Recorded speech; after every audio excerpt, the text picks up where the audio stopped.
வணக்கம். எனவே பேசுவோம். நம்ம எனவே பேசுவோம் சேனலுக்கு சப்ஸ்கிரைப் பண்ணி அந்த பெல் பட்டனை அழுத்தி ஆதரவு கொடுங்க. வெற்றி வெற்றி வெற்றி. நீதிக்கு கிடைத்த வெற்றி, நியாயத்துக்கு கிடைத்த வெற்றி, தர்மத்துக்கு கிடைத்த வெற்றி. தர்மத்தின் வாழ்வதனை சூதுகவும் மறுபடியும் தர்மமே வெல்லும். இடைக்கால தடை. எதுக்கு இடைக்கால தடை தெரியுமா? விரும்பி வந்து படுத்தாங்கல்ல ஒருத்தங்க, அதுக்காக மாசம் 50,000 ரூபாய் கொடுத்துட்டு இருந்தாங்கல்ல, அந்த பாலியல் குற்ற வழக்க விசாரிக்க கூடாதாமா. 2 பேரும் செட்டில்மெண்ட்டை பேசி முடிவுக்குவாங்க. செட்டில்மெண்ட் பேசுங்க அப்படின்னு சொல்லிட்டாலே நீ குற்றவாளின்னு தானே அர்த்தம். தப்பு குற்றவாளின்னு சொல்லக்கூடாது, தவறு செய்தவர் என்ற அர்த்தம். அண்ணன் தவறி போய் செய்த தவறுக்கு ஆன தண்டனையை நிறுத்தி வைத்து தவறு இழைக்கப்பட்டோரும் 2 பேரும் பேசுற முடிவுக்குவாங்க அப்படின்னு சுப்ரீம் கோர்ட்டு சொல்லியிருக்குது. ஏதோ இவர் பெரிய குற்றமற்றவர், இவர் மாதிரி ஒரு நல்லவர் இந்த உலகத்திலேயே பார்க்க முடியாது அப்படின்னு தீர்ப்பு சொன்ன மாதிரிலாம் ஆடிட்டு கிடக்குறீங்க. இதுக்கு தடை விதித்தது கூட எதுக்குன்னு உங்க எல்லாத்துக்கும் நல்லாவே தெரியும். ஆண்டே நானும் அவங்களும் சுமூகமாக பேசி ஒரு முடிவுக்கு வந்துட்டுமா ஆண்டே? ஏன்னா ஆண்டே தப்புன்னு சொல்லக்கூடாது ஆண்டே, ஆனால் சொல்லணும் ஆண்டே. நாங்களே பேசி முடிவுக்கு வந்துக்கிறோம் ஆண்டே. அம்மாவுக்கு பெரிய வேலைகள்லாம் இருக்கும், இதுக்கு போய் நீங்கள் டைம் வேஸ்ட் பண்ண வேணாம், நாங்களே பார்த்துக்குறோம் ஆண்டே. அவங்க என்ன கேட்குறாங்களோ, அவங்க என்ன சொல்கிறாங்களோ அதுக்கு தகுந்த மாதிரி பார்த்து செட்டில் பண்ணிடுறேன் ஆண்டே. ஏன்னா நான் என்னை மன்னிச்சுக்குங்க ஆண்டே, நீங்கள் ஒரு தடை மட்டும் போட்டிங்கன்னா நான் கொஞ்சம் தைரியமாக பேசுவேன் ஆண்டே. உடன்பாடுன்னா என்ன உடன்பாடு? அதாவது செட்டில்மெண்ட் அடிப்படையில் இதை 2 பேரும் தீர்த்துக்கலாம் அப்படின்னு உச்சநீதிமன்றம் நீதிபதிகள் கோட் பண்ணுறாங்க. அதை என்ன செட்டில்மெண்ட் வாய்ப்பு இருக்கான? அதுக்கு வாய்ப்பு இல்லை, அது தேவையும் இல்லை. அதை போய் பேசிட்டு முடியாது. செட்டில்மெண்ட்டுக்கா? நானா? எதுக்கு? நான் தான் தப்பே பண்ணல. நான் என்ன தப்பு பண்ணேன்? நான் தப்பு பண்ணதுக்கு ஆதாரம் இருக்கா? ஆதாரம் இருக்கா? நீங்க தப்பு பண்ணதுக்கான ஆதாரம் கொடுத்தா அதுக்கு பேரு வீடியோ. மாமா கெட்டவில்ல, கேடு கட்டவன் அப்படின்னு சொல்லி ஒரு பாஸ்போர்ட் சைஸ் வீடியோ கொடுத்தீங்கல்ல, அதுவே ஃபுல் சைஸ்ல இருந்தா அதுதான் ஆதாரம்.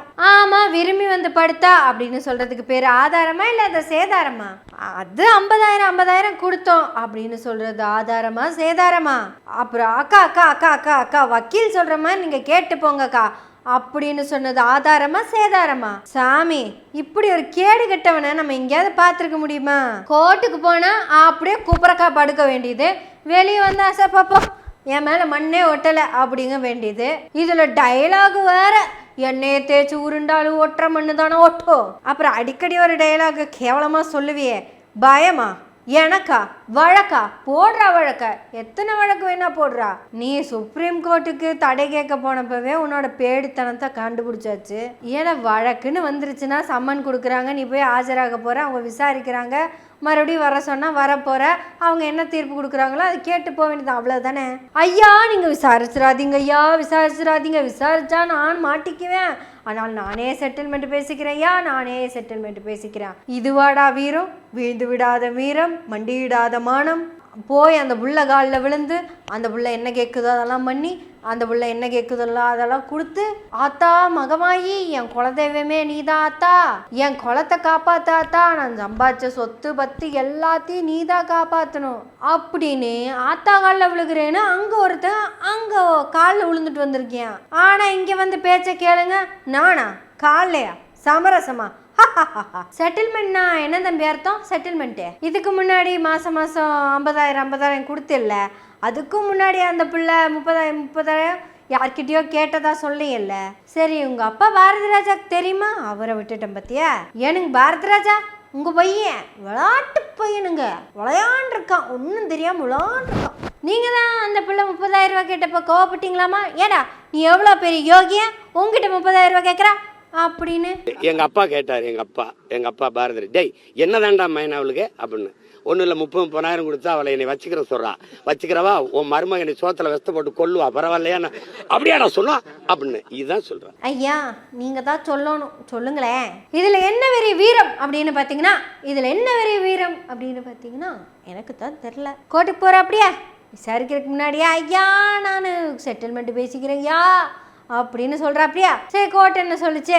சரி செட்டில்மெண்ட் பேசிட்டு வா, முடியலன்னா அடுத்த கட்டத்தை பார்த்துக்கலாம் அப்படின்னு சொல்லிடுச்சு. வழக்குக்கு 5 சிங்கம் உடனடியாக சுப்ரீம் கோர்ட்டுக்கு போய் அங்கே பெரிய வக்கீலுக்கு காய்ச்ச கொடுத்து அங்கே வச்சு பேச வச்சு, சரி சுப்ரீம் கோர்ட் வக்கீலுக்கு எவ்வளவு கொடுத்தான்னு தெரியலையே, இந்த பிச்சைக்கார பையன், இந்த வெங்கம் பையன், சாப்பாட்டுக்கே வழி இல்லாத பையன், அன்புள்ள ஃபாத்திமா பர்கானா அவர்களே, கோயம்புத்தூர் கார்த்திகா அவர்களே, வீரப்பனின் மகள் வித்யோ வீரப்பன் அவர்களே, விரும்பி வந்து தான் படுத்தா. 50,000 ரூபா மாதம் மாதம் கொடுத்தேன். இதுக்கு ஏதாவது உங்களுக்கு ஆதாரம் வேணுமா? உங்கள் அண்ணன் சொன்னது தான். உங்களை எல்லாம் சுற்றி உட்கார வச்சு தான் அந்த சில்லற பையன் இதெல்லாம் சொன்னான். இப்போ நீங்கள் தான் ஆதாரத்தை சொல்லணும். உங்கள் அண்ணன் பேசுனது உண்மையா பொய்யா? இத்தனை நாள் உங்கள் அண்ணன் பொய்யா பேசிக்கிட்டு தெரிஞ்சா அப்போல்லாம் அதை உண்மைன்னு நம்பினீங்க. நேற்று தான் உண்மையவே பேசியிருக்கான். இது பொய்யா உண்மையான்னு நீங்கள் என்ன சொல்கிறீங்க?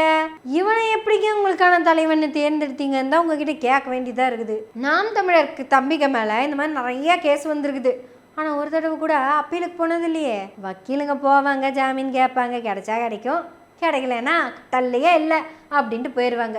ஜஸ்ட் இந்த ஒரு வார கேப்பில் சீமான் என்னென்ன பண்ணியிருக்காரு தெரியுமா உங்களுக்கு? இந்த லூயிஸ் அப்படிங்கிற அவங்க அக்கா புருஷனை, அதாவது அவனோட ஒரிஜினல் மாமாவாவே மாற்றி கூப்பிட்டு விஜயலட்சுமி கிட்ட பேச வச்சிருக்கிறான். அதுக்கான ஆடியோ நம்ம அதர்மம்ல வந்திருக்கு, பார்த்துக்கோங்க. இந்த ஒரிஜினல் மாமாவா பேச போய் விஜயலட்சுமி கிட்ட உங்கள் மாமா உங்ககிட்ட பேசுவாங்கங்க அப்படின்னு சொல்லியிருக்கார். அந்த செட்டில்மெண்ட்டும் ஒரு சைடு நடந்துக்கிட்டே தான் இருக்குது.